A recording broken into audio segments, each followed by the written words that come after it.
Everyone hates Cyclops. Unless you're a fan of the comics, your only exposure to Cyclops has been countless poor misunderstandings of the character.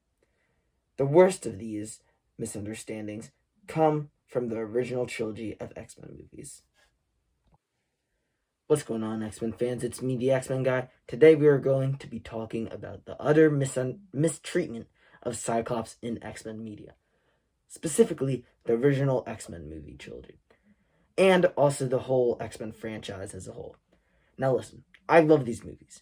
I even think Last Stand is criminally overhated film. However, I can't ignore the major flaws with these films. One of the most glaring of these flaws is their mistreatment of Cyclops.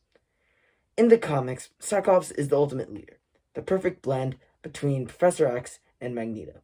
He's willing to do anything if it means the betterment of mutant kind, for better or for worse. Every time he makes a mistake, he learns from it and becomes a better man from that. On the other hand, the movies present him as a whiny, pushover Boy Scout who quits and abandons his team the minute something doesn't go his way. But that's not even the worst part. Spoilers for The Last Stand, but in the beginning of the movie, he's killed off screen.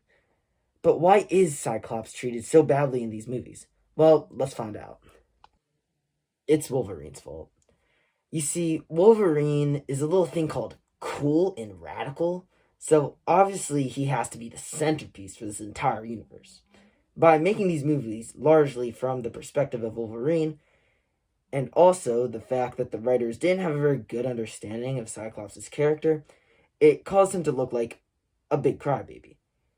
We were seeing Cyclops without any of the context of what makes him do the things he does. Also, by making Wolverine the leader of the team, it takes away one of the most important aspects to Cyclops' character. He can no longer display his expert leadership and strategies because the movies are too concerned whether Wolverine should flip Cyclops off with his finger or his claws. They chose claws, by the way, if anyone was wondering. I'm not saying you can't have a good movie adaptation of Cyclops from Wolverine's perspective. However, if you give Wolverine all his exposition, then Cyclops deserves his. Take the Avengers movies, for example. Captain America and Iron Man's relationship is a lot like Cyclops' and Wolverine's. But when you watch the Avengers movies, you don't end up disliking either character. And by the time Civil War comes around, it feels like neither side is fully in the wrong. So why is this? Well, to put it simply, the writers understood each character, and it showed on screen. There was no bias. Each of them had their own journey in this universe, whereas in the X-Men movies, heavily focus on Wolverine and only Wolverine. According to CBR, Wolverine has about 303 minutes of screen time throughout the X-Men franchise. He plays a major role in 7 out of the 13 X-Men movies and their spin-offs released, and will be a major part of the upcoming Deadpool and Wolverine movie. On top of that, he cameos in 3 more movies, 2 of which he really has no business being in. Meanwhile, Cyclops has a total of 48 minutes across 6 movies with 1 cameo, and he's theorized to be in Deadpool 3. On the other hand, Iron Man is given 356 minutes of screen time across 9 movies with various cameos with purpose to the story, and Cap is given 242 minutes across 11 films. As you can see, in the MCU, the screen time is split up much more evenly and leads to stronger results. But not all hope is lost.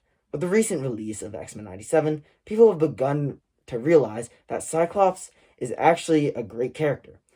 Heck, I've even seen people call him cool, which is a far cry from what he was in the movies. Hopefully, this leads to a future where Cyclops isn't just overlooked and treated as an obstacle for Wolverine, but instead his own character. But anyway, guys, that's gonna do it for the episode today. For the shout out of the day, shout out to James, who actually has a channel called James Sames, so you should definitely go and subscribe to that. But anyway, guys, I'll see you guys later.